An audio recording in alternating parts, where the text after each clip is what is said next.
Wrap the chicken in foil, a genius trick no one teaches. I start by seasoning a chicken breast with salt to taste. Next, I season it with black pepper to taste as well.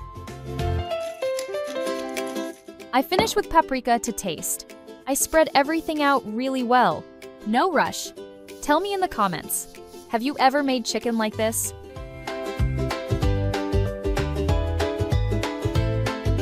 Alright, now I'm going to take the aluminum foil and add a little olive oil. Now, I place the chicken on top, then add a bit more olive oil. Now I'm going to seal the aluminum foil.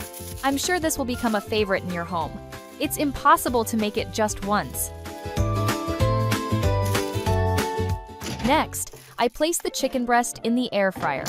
I close it and let it cook at 375 degrees Fahrenheit for 30 minutes.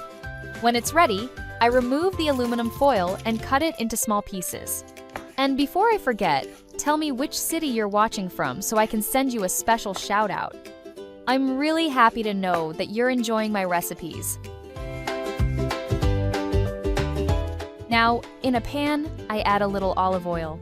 Next, I add 1 chopped onion. I stir until it starts to brown.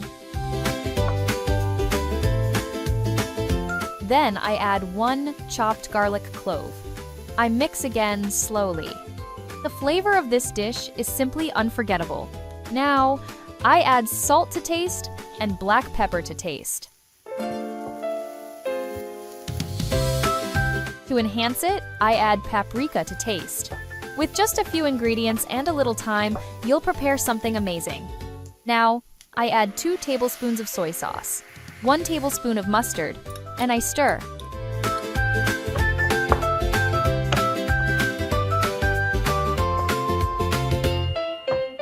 Now, I pour in 1 carton of heavy cream and mix everything once more. This special touch will completely change the way you see simple recipes.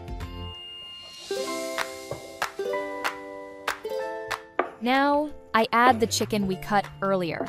You'll see how the real magic is in simplicity. I bet you're thinking this is super easy to make now. To finish, season with cilantro to taste. Now it's time to serve and enjoy. Just look at how creamy this chicken turned out. Juicy chicken, creamy sauce, and intense flavor. It's the kind of recipe you make today and repeat all week long. Save this video so you don't lose it, and then tell me if it didn't become your favorite.